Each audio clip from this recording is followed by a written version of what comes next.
In this lecture, we are going to discuss scar formation. पिछले lecture में हमने discuss किया कि रीजनरेशन किस तरह से होती है। टिश्यू रिपेयर में हमारे पास दो ऑप्शंस हैं, regeneration and scar formation. Regeneration तब होती है जब tissue damage, tissue injury is less severe, but अगर बहुत ज़्यादा क्रॉनिक किस्म का टिश्यू डैमेज है या बहुत ज़्यादा सीवियर इंजरी होती है और टिश्यू डैमेज हुआ है तो उसमें फिर वहाँ पर स्कार बनना स्टार्ट हो जाता है और फाइब्रोसिस जिसको आप कह सकते हैं, कनेक्टिव टिश्यू की डिपोजिशन होती है। ये सब हम इस लेक्चर में पढ़ते हैं। इस लेक्चर में हम समझेंगे कि स्कार फॉर्मेशन किस तरह हो रही है, उसके कुछ स्टेप्स हैं। We are going to understand दो स्टेप्स एंड एंजियोजेनेसिस क्या चीज़ है। इसके अलावा फिर फाइब्रोब्लास्ट और उसके कनेक्टिव टिश्यू की डिपोजिशन किस तरह से हो रही है, कौन कौन से फैक्टर्स हैं जो कि ओवरऑल एक टिश्यू रिपेयर के प्रोसेस को अफेक्ट कर सकते हैं, and some example of healing, और उसमें हीलिंग बाय फर्स्ट इंटेंशन और प्राइमरी इंटेंशन क्या है और सेकेंडरी इंटेंशन क्या है। We are going to discuss all of this in this lecture.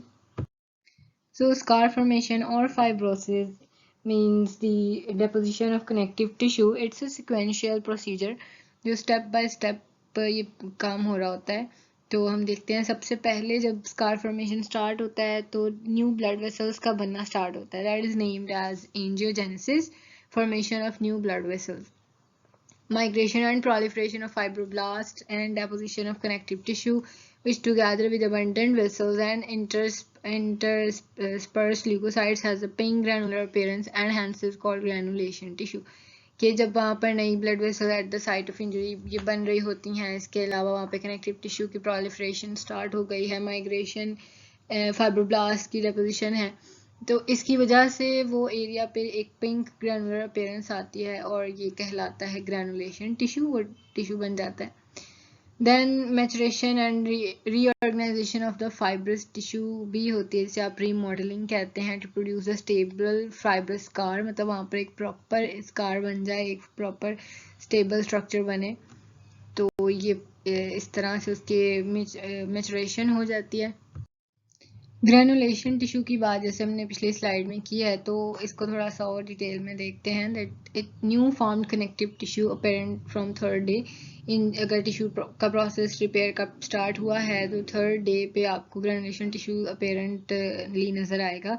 Thin walled capillary vessels वहाँ पर आ जाएंगी, फाइब्रोब्लास्ट हैं, लूज एक्स्ट्रा सेलुलर मैट्रिक्स है, और इसकी स्टिमुलेशन, इसको स्टिमुलेट करने में plated drive growth factor involve है, वैस्कुलर एंडोथेलियल ग्रोथ फैक्टर है, फाइब्रोब्लास्ट ग्रोथ फैक्टर है, transforming growth factor, tumour necrosis factor, epidermal growth factor.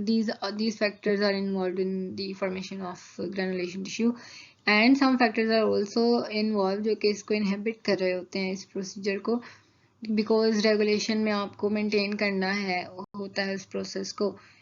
सो INF अल्फा प्रोस्टाग्लैंडिन्स हैं, एंजियोस्टैटिन्स हैं, इसके अलावा साइक्लिन और साइक्लिन डिपेंडेंट काइनेजेस वगैरह का भी इसमें रोल इम्पोर्टेंट होता है. Okay, so the first step of scar formation is angiogenesis. जैसा कि हमने पीछे बात की है कि नई ब्लड वेसल्स की फॉर्मेशन स्टार्ट हो जाती है. Angiogenesis is the process of new blood vessel development from existing vessels, primarily venules, मतलब खासतौर पे विन्यूल से ये हो रहा होता है.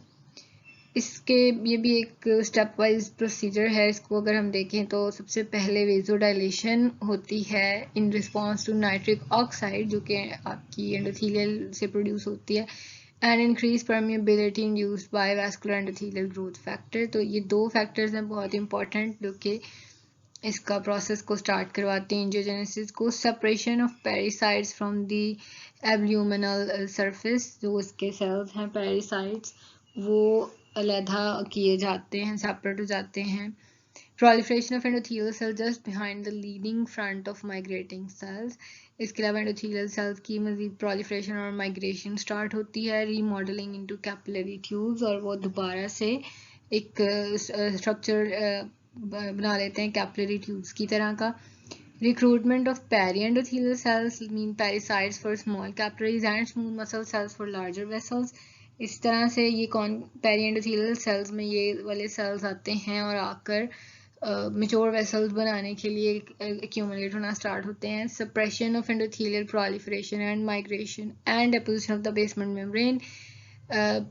नेक्स्ट ये होता है कि एंडोथेलियल प्रोलिफरेशन थोड़ी सप्रेस होती है और बेसमेंट मेम्ब्रेन की डेपोजिशन और माइग्रेशन स्टार्ट है ताकि उसकी फॉर्मेशन की जा सके. Migration of endothelial cells towards the area of tissue injury, और एंडोथेलियल सेल्स की भी माइग्रेशन स्टार्ट हो जाती है to form a new blood vessel.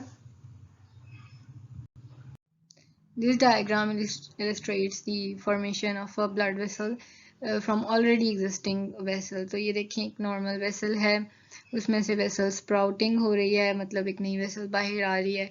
Then growth of new vessel, recruitment of parasites. These cells are named as parasites, और ये यहाँ पर आकर इकट्ठे हो रहे हैं और उसको मेच्योर वेसल में कन्वर्ट कर रहे हैं पूरे अपने कंपोनेंट्स वगैरह को इंक्लूड करके. Angiogenesis is a very complex process, और इसमें इसके जो फैक्टर्स हैं, कंट्रोल है, that is not so easy. लेकिन कुछ 3 फैमिलीज़ हैं ग्रोथ फैक्टर्स की जो कि इस प्रोसेस में बहुत इंपॉर्टेंट रोल प्ले करती हैं, जिसमें एक है vascular endothelial growth factor family. ये फैमिली इसलिए क्योंकि इनकी बहुत सारी टाइप्स हैं और इनमें से कुछ फैक्टर्स ज़्यादा एक्टिवली इन्वॉल्व हैं, जैसे कि वैस्कुलर एंडोथेलियल ग्रोथ फैक्टर में A, B, C, D, E placental growth factor हो गए. सो VEGF-A जो है वो मेजर इंड्यूसर है एंजियोजेनेसिस का हमारे पास. और आफ्टर इंजरी और ट्यूमर्स में जब ये फॉर्मेशन हो रही होती है तो VEGF-A जो है ज़्यादा इम्पॉर्टेंट है. Vascular endothelial growth factor B and placental growth factor जो हैं ये वेसल डेवलपमेंट करवाते हैं लेकिन इन एम्ब्रियोज, तो एम्ब्रियो डेवलपमेंट के दौरान इनका ज़्यादा रोल है. और VEGF-C एंड D जो हैं वो लिम्फ और वेसल्स की एंजियोजेनेसिस में रोल प्ले कर रहे होते हैं.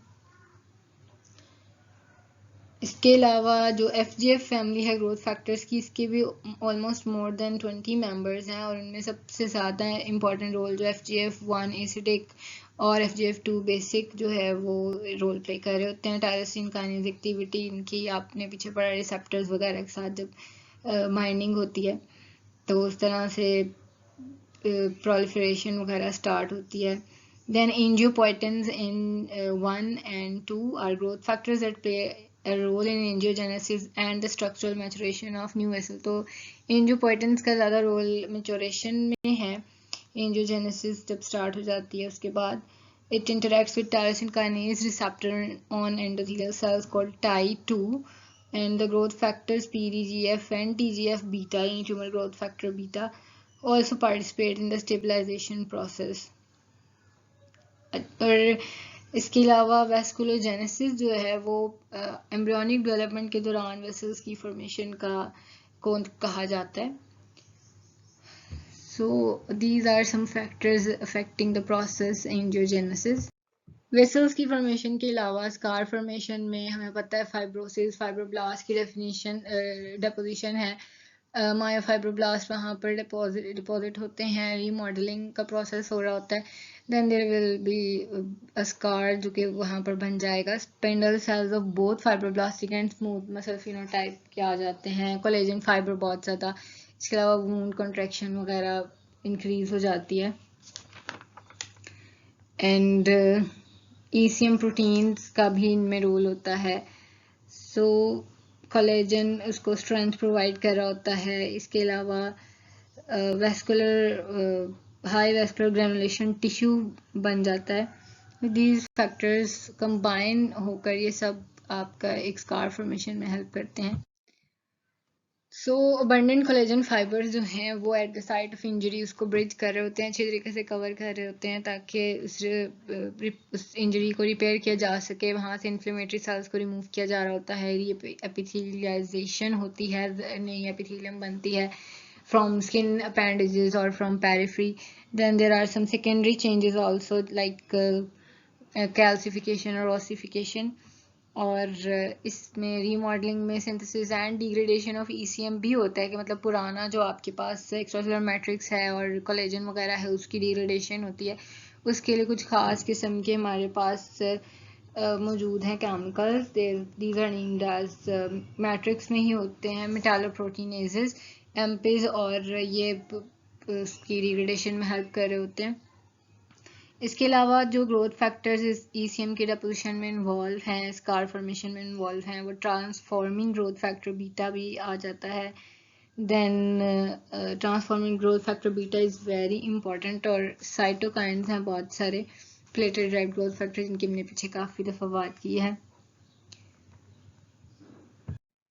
सो टिश्यू रिपेयर हो गई है कि स्कार फॉर्मेशन या रीजनरेशन जिस तरह से भी होती है, लेकिन कौन कौन से फैक्टर्स हैं जो कि इस प्रोसेस को अफेक्ट कर सकते हैं, ये प्रोसेस हो रहा है। तो अगर कोई इन्फेक्शन है, कोई बैक्टीरियल वायरल इन्फेक्शन है, तो वो इन्फ्लेमेशन को प्रोलॉन्ग कर सकता है और इस प्रोसेस को या तो डिले कर सकता है, क्योंकि जितनी ज़्यादा इंजरी होगी प्रोसेस भी साथ में चलता रहेगा, तो इसको डिस्टर्ब करेगा। Increases degree of tissue injury, जितनी ज़्यादा इंजरी इंक्रीज होगी उतना ज़्यादा फिर प्रॉब्लम होगा रिपेयर में। न्यूट्रिशन, अगर तो आपकी जो डाइट है प्रोटीन और विटामिन डेफिशिएंसी है बॉडी में किसी तरह की, तो वो भी नई प्रोटीन्स जो उस रिपेयर में आपकी बॉडी के लिए चाहिए वो नहीं बनेंगी। एंटी इन्फ्लेमेटरी ड्रग्स, बहुत सारे ऐसे ड्रग्स होते हैं जो कि स्टीरॉइड्स या कॉर्टिकोस्टीरॉइड्स हैं, वो फाइब्रोसिस को रोक सकते हैं, जो कि ख़ास तौर पे रिपेयर के लिए हमारे पास ज़रूरी हैं चीज़ें, उनके उस प्रोसेस को अफेक्ट कर सकते हैं। दैन मैकेनिकल वेरिएबल्स लाइक कोई जिस जगह पर रिपेयर चल रही थी वहाँ पर कोई टेंशन, कोई प्रेशर पड़ा है, मतलब ऑलरेडी एक जगह इंजर्ड है, वहाँ पे रिपेयर हो रहा है और आपने उस पर कोई प्रेशर अप्लाई किया है, या कोई फॉरेन बॉडीज़ हैं लाइक आपके डस्ट हो गया, फ्रेगमेंट्स ऑफ स्टील, ग्लास और इवन बोन, जो कि उस हीलिंग के प्रोसेस को रोक किसी तरह से हैम्पर कर रहा है।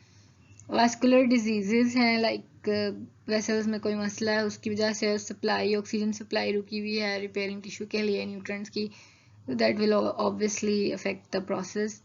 देन टिश्यू टाइप कौन सी है जहाँ पर हीलिंग हो रही है, ये एक बहुत इंपॉर्टेंट फैक्टर है, और वो टिश्यूज जो अच्छी रीजनरेशन कैपेसिटी रखते हैं वो ही इस प्रोसेस को अच्छे तरीके से उसमें कंप्लीट कर सकते हैं। Degree of exudate removal, adequate removal of exudate allows resolution of the injury, मतलब जो exudate वहाँ बना था इन्फ्लेमेशन के दौरान उस वो ठीक तरीके से रिमूव होगा तो ही उस वहाँ पे एक नॉर्मल सेल्स दोबारा से वापस आएंगे। General restoration of the normal tissue architecture, जिसे हम रेजोल्यूशन कहते हैं। Inadequate removal results in organisation, तो रेजोल्यूशन तब होगा जब एक्सुडेट अच्छे तरीके से रिमूव होगा, और अगर ये नहीं होता तो फिर एक एबनॉर्मल डिसफंक्शनल टिश्यू वहाँ पर बन जाएगा, that is named as organisation. Regulation of cell proliferation भी बहुत इंपॉर्टेंट है कि जितनी वहाँ पर रिक्वायरमेंट है, स्कार फॉर्मेशन हो रही है, जो भी चल रहा है वो उतना ही बने। अगर एबनॉर्मल प्रोलिफरेशन हो जाती है, कनेक्टिव टिश्यू बहुत बहुत ज़्यादा डिपॉजिट हो जाता है और या रीएपिथेलाइजेशन बहुत ज़्यादा हो जाती है, तो वहाँ पे ना रेज्ड स्कार्स बनते हैं, मतलब वो आपको बॉडी पे वहाँ से वो समझ लें मैस बाहर को नज़र आता है, तो that is called as keloids. Keloid is a very important term, ये आपने याद रखनी है कि एबनॉर्मल कनेक्टिव टिश्यू की डिपोजिशन की वजह से बनने वाले रेज्ड स्कार्स को हम कीलॉइड कहा जाता है। हीलिंग की कुछ एग्जांपल्स हमें दी गई हैं, और हीलिंग जो है वो दो ऑफ स्किन वुंड्स एक काफ़ी सिंपल एग्जांपल है जो कि या जिसको समझना ज़्यादा आसान है। और क्यूटेनियस वुंड हीलिंग एक ऐसा प्रोसेस है जिसमें आपके पास एपिथेलियल रीजनरेशन भी होती है और फॉर्मेशन ऑफ स्कार भी है। तो depending on the nature and the size of the wound, healing of skin wound is said to occur by first और सेकंड इंटेंशन। तो वो जो जख्म है वो कितना है, उसका साइज कितना है, नेचर कैसी है, उस पर डिपेंड करता है कि वो उसकी हीलिंग जो है वो प्राइमरी यूनियन या प्राइमरी फर्स्ट इंटेंशन से होती है या सेकंड इंटेंशन से, और इनमें क्या फ़र्क है ये हम देखते हैं। सो हीलिंग बाय फर्स्ट इंटेंशन में हम बात करते हैं कि एक बिल्कुल मतलब एक प्राइमरी यूनियन की बात करते हैं, जो कि एक इवन ख़ास तौर पे एक सर्जिकल इंसिजन है जहाँ पर कोई इन्फेक्शन नहीं है, कोई बैक्टीरियल कंटामिनेशन नहीं है, और मिनिमल लॉस हुआ है टिश्यू का और क्लॉट बना है, स्कैब फॉर्मेशन हो गई है वहाँ पर। तो ऐसे में फर्स्ट इंटेंशन में क्या क्या स्टेप्स होंगे वो हम ड्यूरेशन वाइज देखते जाते हैं। 24 घंटे के अंदर अंदर न्यूट्रोफिल्स उस साइड पर आ जाएंगे, mitotic activity of basal layer increase हो जाएगी, थिन एपिथेलियल लेयर जो है वो ज़्यादा जो है वो स्टार्ट हो जाएगी बनना। मैक्रोफेज ग्रैनुलेशन टिश्यू डे 3 तक, तीसरे दिन तक आपके पास वहाँ पर neutrophils have been largely replaced by macrophages, मतलब पहले न्यूट्रोफिल्स आए थे, अब मैक्रोफेजेस ने उनकी जगह ले लिया और ग्रैनुलेशन टिश्यू वहाँ पर बनना स्टार्ट हो जाता है। Collagen fibres are now evident, इसके अलावा thick and epidermal covering layer भी बन जाती है। डे 5 पे कोलेजन ब्रिजेस बनना स्टार्ट हो जाते हैं, जहाँ पर इंसिजन हुई, जहाँ कट लगा था, और एपिडर्मिस मज़ीद ज़्यादा थिक होती है। एंड सेकेंड वीक पे भी कोलेजन और फाइब्रोब्लास्ट की ब्लांचिंग हो रही है। And end of first month तक आपका जो स्कार है सेलुलर कनेक्टिव टिश्यू उसमें डिपॉजिट हो गया है, इंटैक्ट एपिडर्मिस है, लोस्ट अपेंडेजेस और वो स्किन के साथ नॉर्मलाइज हो गया है। तो इस तरह से